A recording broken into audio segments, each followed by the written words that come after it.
ഈ വെസ്റ്റേൺ ഗാട്ട്സ് സംരക്ഷിക്കുക എന്നുള്ളത് ഏറ്റവും ഹയസ്റ്റ് പ്രയോറിറ്റി ആവണ്ടേ.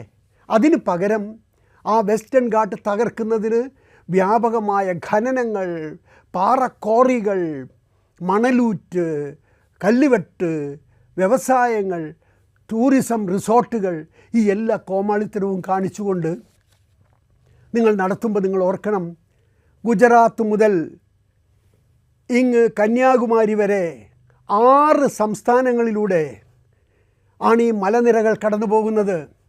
ഈ മലനിരകൾ ഈ നാടിൻ്റെ 26 കോടി മനുഷ്യരുടെയും ജീവശ്വാസമാണ്, കുടിവെള്ളമാണ്. മനുഷ്യരുടെ മാത്രമല്ല, മനുഷ്യരുടെ 4 ഇരട്ടിയെങ്കിലും വന്യജീവികളും ജന്തുജാലങ്ങളും ഉണ്ടാകും. അവരുടെ എല്ലാം ജീവിതത്തിന് ആധാരമാണ് ഈ വെസ്റ്റേൺ ഗാട്ട്സിൻ്റെ പശ്ചിമഘട്ടത്തിൻ്റെ ആവാസ വ്യവസ്ഥ.